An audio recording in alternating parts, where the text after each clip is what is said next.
We are here today because we have trouble in the land. We're here with the North Carolina ALF-CIO and the North Carolina NAACP. Part of our mission is to stand for equality of rights. Today, workers' rights are on the line. Workers are finding hope in difficult economic and political times by taking collective action through unions and through Moral Monday. We're here today to speak up, to speak out. We decided not to take the day off, but to make today be a day on, a day where we will rise up and let the North Carolina people in leadership know that we're not happy, we're not satisfied, and we're not going to give up until we get equal rights for all people in the state of North Carolina. Here to talk more about this is Mary B. McMillan, and she'll give you her title. Give her a mighty shout. Good afternoon, brothers and sisters. Good afternoon. I'm Mary B. McMillan with the North Carolina ALF-CIO. We are proud to partner with the NAACP on this, the second stop of our Moral Monday Labor Day tour. If ever a Monday needed a moral makeover, it's Labor Day. That's right. Because far too many workers are undervalued and underpaid. And what makes that so wrong, what makes it so immoral, is that it's no accident that workers are struggling. That's right. Lawmakers in Raleigh and in Washington have passed policies that have driven down our wages, weakened our rights, and gutted our safety net. That's right. Their actions have created inequality. It didn't just happen, and it doesn't have to be this way. That's right. There's a simple fix to inequality, and it is not rocket science. Pay workers a living wage. The majority of Americans support that, but the Art Pope-funded fearmongers say we can't afford to pay workers more. Speaker Tillis says that the minimum wage is a dangerous idea. Well, I'll tell you what's dangerous. Bankrupting the many to line the pockets of the few. That's a dangerous idea. Workers can't even eat while corporate profits are the highest they have been in years. The question we should be asking is not how much it will cost to pay workers more. The question is how much it will cost if we don't. Yes. Today and throughout this election cycle, we're going to stop letting corporate America define the narrative. Instead of talking about taxes, deficits, and so-called entitlements, let's talk about wages and let's talk about unions. That's right. Unions built the middle class. That's why this past weekend, congregations around North Carolina talked about unions as part of our first annual Labor Sabbath. Yeah. And brothers and sisters, if clergy are preaching about unions in the most anti-union state in the country, then you know a new day is dawning. Yes. It's a new day. Yes. Today, we make it clear the labor movement is not dead. It's being revitalized, reshaped, and reborn. And it's being reborn right here in the South, the land of low wages and right to work for less. You see, these right-wing politicians are in for a rude awakening because you can only hold folks down so long before they rise up. And workers in the South are rising up. From Moral Mondays to McDonald's, workers, people of faith, and community leaders are joining together to say enough is enough. Yes. It's time to say goodbye to the politics of divide and conquer because we have a new game plan, and it's called Unite and Triumph. Yes. We know the power of our solidarity. We know that if we organize workers around a message of hope, not fear, we'll create not just a new South, but a new labor movement. A movement not limited by the walls of the workplace. A movement for all working people. Whether you work in a factory or a farm, a Walmart or a McDonald's, an office or a university, this is the movement for you. This is the movement that will challenge inequality and finally bring fairness to the nation. Brothers and sisters, that is the movement we are building in North Carolina. We are going across this state, we are registering voters, and we are turning out the vote.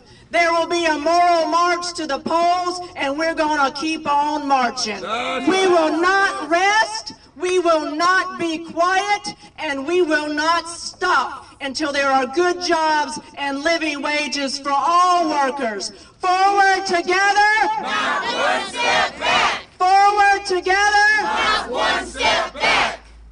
All right, give Mary V a round of applause. Thank you, Mary V. Union time. What time is it? Union time. What time is it? Union time. I can't hear you. Union time. All right, all right. Now we're going to call on a young lady that works at Wendy's here in Greensboro. Miss Crystal Price, would you come forward? Hey, baby.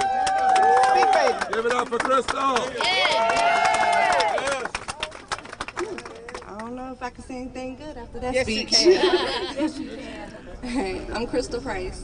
I work at Wendy's in Greensboro, and I make $7.25 an hour. I've been there for going on 5 months now. I have 2 children that I'm raising by myself, and I'm struggling. So I'm here to tell all workers to get ready and get organized. The only way we can get what we deserve is if we fight for it. I work hard every day for a company that makes billions in profits every year. The CEOs are making 1,200 times what I make. Workers like us need to get organized. We need a union to back us up. Times are changing. Companies are waking up because we are not afraid anymore. I stand with thousands of other workers across the country, and we are fighting for our rights. And we're fighting for a living wage of $15 an hour. We are tired of being disrespected, overworked, and underpaid. We are tired of just complaining and getting nowhere. So me and my co-workers are taking action. On September 4th, we will be having a fast food worker rally in Raleigh at 8:30 a.m.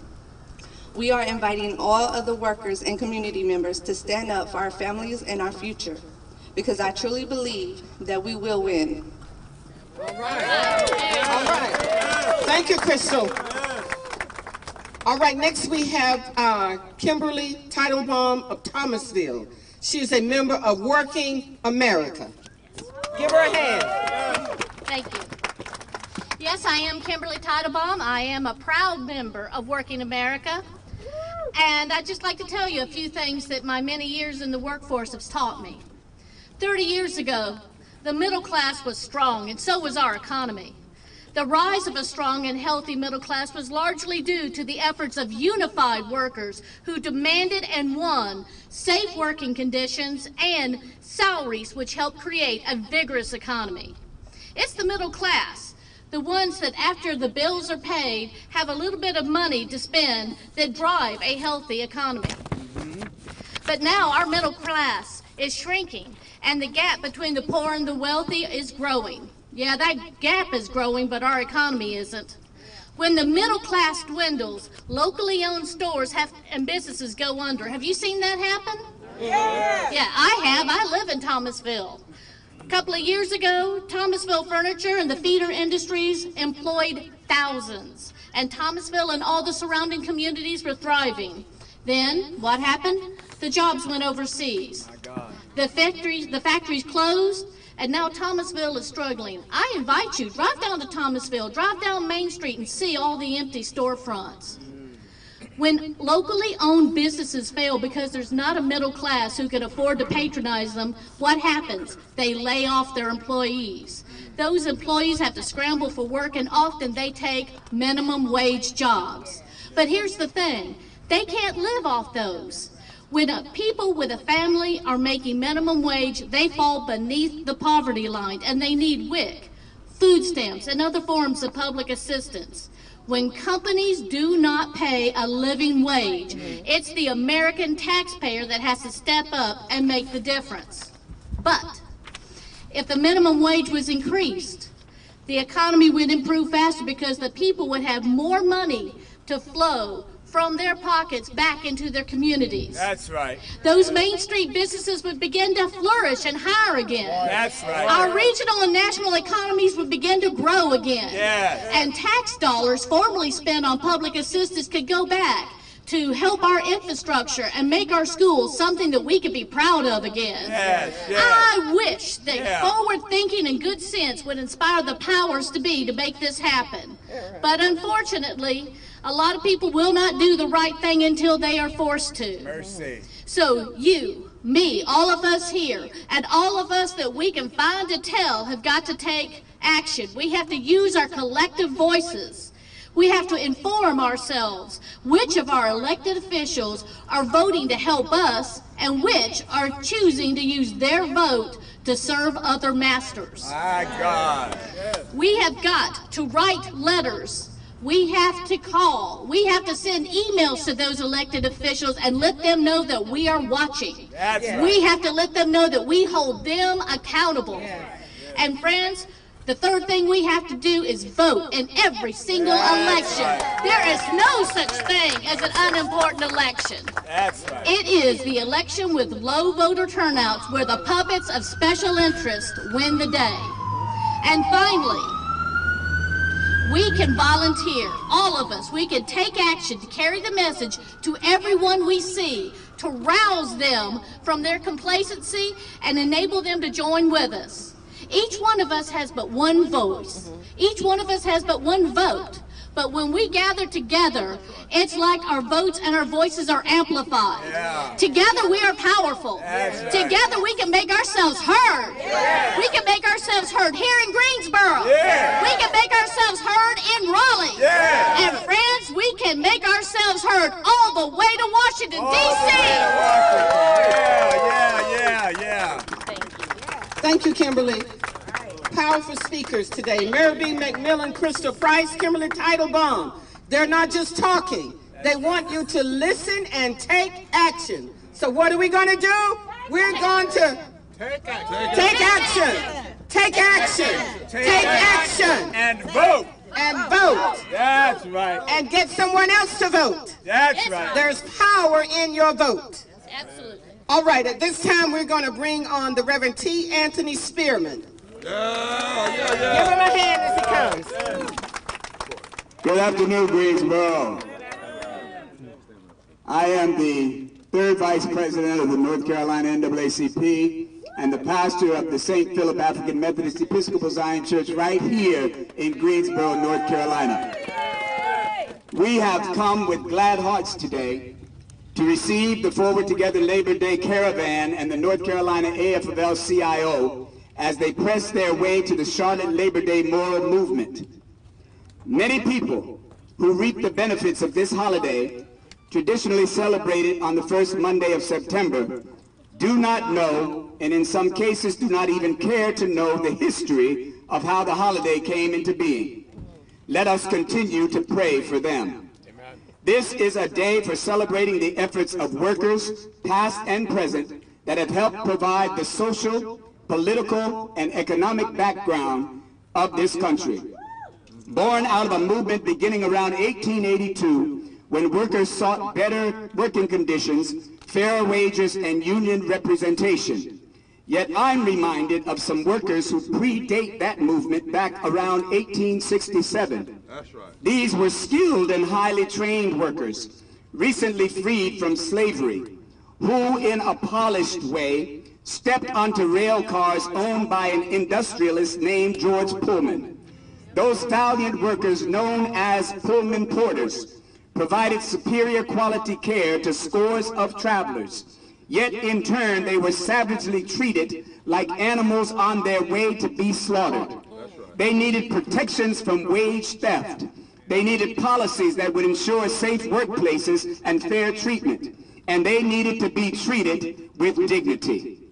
It would take 58 years before those workers would form a union called the Brotherhood of Sleeping Car Porters, which marked the beginning of a struggle for dignity, better working conditions, and fair pay.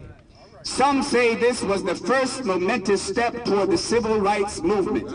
They and countless others deserve to be honored on this day, 120 years after Congress declared the first Monday in September as Labor Day.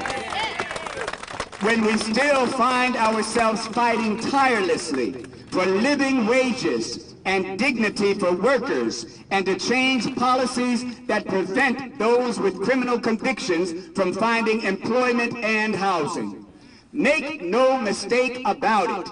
Labor rights are civil rights, and civil rights are labor rights. Unionizing is in sync with civil rights, and civil rights is in sync with unionizing. And hence, we are determined to press forward together and not take one step back. Forward together. Not one step back. Forward together. Not one step back. Yes, sir. Yes, sir. Civil rights, labor rights.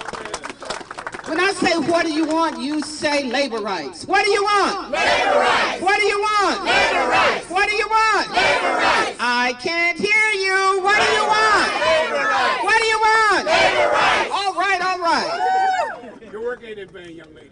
Praise God. My name is Reverend Portia Rochelle. I'm the president of the Raleigh Apex NAACP.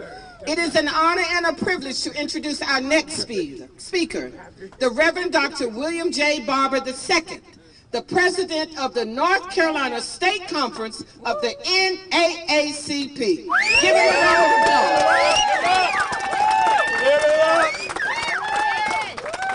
applause. Come in here close, y'all know I'm a guy like it. Y'all give a hand to these babies here. Dr. Spearman and Courtney Patterson, our vice president, and Miss Carolyn Coleman in her absence, and Mary B., who is all of our secretary and treasurer. And I don't say that just to be saying it, it's true. I want us to understand, particularly for the media, what you see happening here. Hey, Brother President, come on up here around us somewhere. There's always been an attempt by those who want to go backwards to keep black and white people separated in the South. And to keep workers' rights out of the South.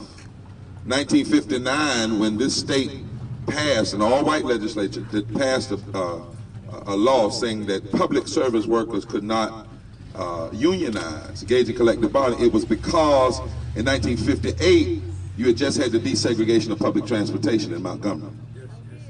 And they said, wait a minute now, we can't afford to have black and white, poor and working people combining civil rights and labor rights. Because if you change the South, you change the nation. All right. And the labor and the extremists have always thought we might have to battle labor and civil rights in the North. We might have to battle labor and civil rights in the Midwest. We might have to battle labor and civil rights on the West Coast. But I got something to tell you. You're going to have to battle labor and civil rights in the South. We are no longer giving up the South to all of this anti-work. And the fact of the matter is we can't do it. Dr. Spearman took us back, and he's right. In 1868, when we rewrote the Constitution, in North Carolina, blacks and whites, fusion politics came together and said we hold it to be self-evident that all men are created, all persons are created equal and endowed by their Creator with certain inalienable rights. I mean, nobody takes them, they come with God, you can't take them from them. And among these, not all, are life, liberty, and the enjoyment of the fruit of your own labor and the pursuit of happiness. Because labor without the enjoyment of fruit is nothing more than pseudo-slavery. In any form, that's all it is. It's just another form of slavery. And so black and white people came together. And the reality is we can't allow them to separate. There are 5 things you've got to do if you want to change the South and change America. And the only coalition can do it is a coalition that understands that constitutionally and morally, we must fight for economic sustainability, against poverty and for labor rights. Number 2, we must fight for education equality. Number 3, we must fight for health care and environmental protection. Number 4, we must fight to deal with the disparities in the criminal justice system that impact black, brown, and poor white people. And number 5, we must fight to expand and protect equal protection under the law by fighting for voting rights, immigrant rights, women's rights, labor rights, and LGBTQ rights. And when you put all of that together, then you have a powerful movement that can in fact transform the nation. And that's what they're scared of. Now, 51 years ago and 3 days, 51 years and 3 days ago, we had just finished the March on Washington. It was not, I was 3 days old. I was 3 days and 3 days and 5 hours old. But people misinterpret that. That wasn't a march to just sing Kumbaya. All right. That march was for jobs and justice. It was the labor and civil rights movement coming together on the 28th. And it happened on the anniversary of the death of Emmett Till. So one of the things we need, I say to young folk, if you're concerned about what happened to Mike down in Ferguson and the unarmed shooting of black and brown and poor people, then organize. Organize. Organize. Because that's what people did back in the day, and they changed the world. Now, the NAACP and the Forward Together movement, we didn't just start coming together last year. We're glad we were together last year because we have a group of legislators, Tillisburg and McCory, that are on extremism on steroids. Mercy. And I say extremism because this administration has been the most anti-worker, anti-working people administration we have seen in recent history in North Carolina and even in the South. Mayor B is exactly right. The fact of the matter, the speaker says a living wage, a minimum wage is dangerous. Can you imagine? Now, he also said he wanted to divide and conquer.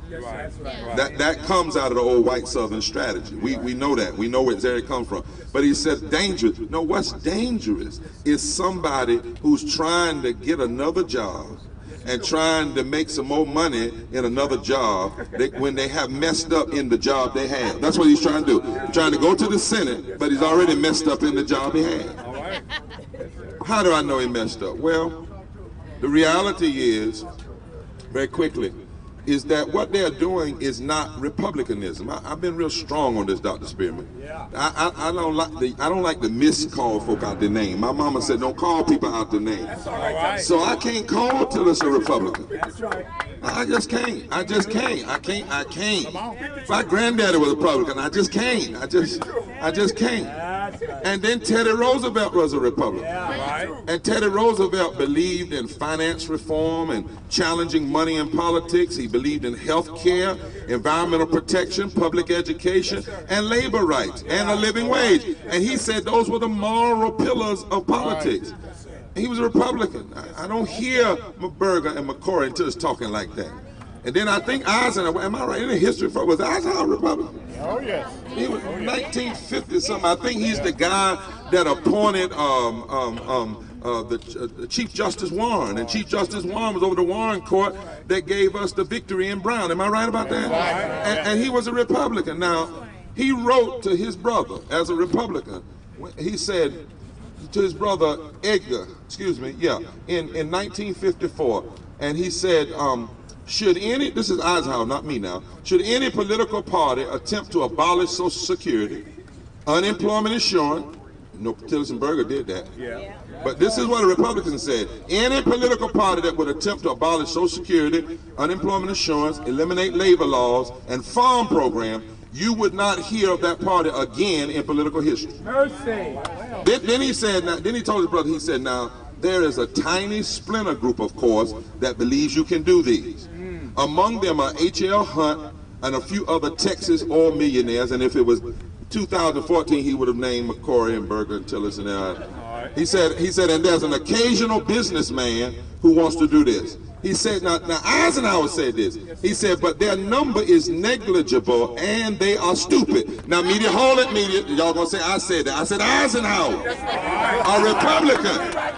Now, get it right now. Did y'all hear that? A Republican said, not me now, a Republican, a stalwart Republican, a general, one of the great generals of history who led us. He said that if you attack Social Security and unemployment insurance and try to take people's living wages, and you attack public education and labor laws and farm program, he said not only are you on the margins, not only are you extreme, he said S-T-U-P-I-D. So I can't call the policies of Bergen, Tillis, and McCory Republicans. They're not even true to Orthodox Republicanism. They are against workers. They are out of order, constitutionally, and they're just wrong.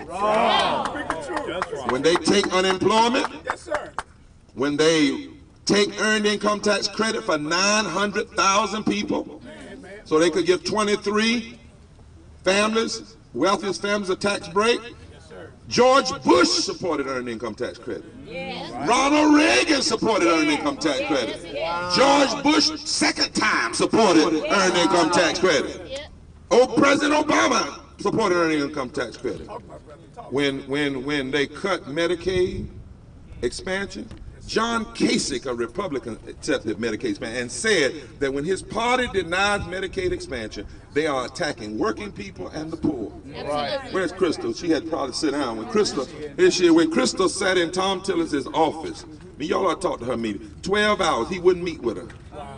He denied Medicaid expansion through the House. She has cervical cancer. She works and makes too much money to get by Affordable Care Act, and can't qualify for Medicaid expansion because they denied it. That's against workers. That's constitutionally out of order. And that's just wrong. Yeah, I heard somebody calling the preach out of me. It's coming. Right? Yeah. When they attack public education and take public school money, that's against workers. Because even workers cannot, even with a voucher, you can't afford private school. When they stand against living wages, it's just wrong. It's out of order constitutionally. And even when they mess with voting rights and new opportunities like same-day registration, early vote, those things were designed so that workers who might have all different kinds of schedules could participate in the electoral process. So this leadership is, and that is why, my friends, we're marching. That's why we're going to march to the polls. That's why we're registering everybody. That's why we are pushing the way we're pushing. That's why Brother Smith, Professor Smith, is leading our political action committee in the NAACP, because we cannot put our tails between our legs and go home.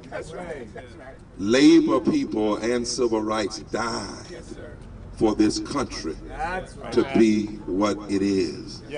We made too much progress. I said it in Raleigh. I'm not going to do it, Mary B, because of time. But when I get to Charlotte, I'm going to say 36 things that workers wouldn't have if it wasn't for the labor movement. I'm going to talk about 36 things. And whenever people take political power and attack the poor, they're just wrong. But not only are they wrong constitutionally, and not only are they wrong historically, not only are they wrong politically, they're just wrong morally. When you say that Pledge of Allegiance, one nation under God, and then you attack workers and the poor people, that's immoral. But the reality is, as we close, the Bible says in Leviticus 19, don't oppress your neighbor. Don't rob him. James 5 says, the wages of the laborers who mowed your field, which you kept back by fraud, are crying out against you. And Jeremiah said, woe unto him who builds his house by unrighteousness and his upper rooms by injustice, who makes his neighbor serve him for nothing and does not give him or her their wages. That's right, my brother. You're not only wrong constitutionally, and wrong historically, and wrong economically, you're wrong morally, Mr. Tillers. You're wrong morally, Governor. You're wrong morally. And you're wrong every Tea Party person in the legislature that's attacking workers and wages. You're just wrong. And we are united to turn this state into the right direction. It's our time. It's our time. Today. Today. Today. Today. Unions. Today. Unions. Today. Workers' rights. Today. Civil rights. United. Today. Today. Today. Today.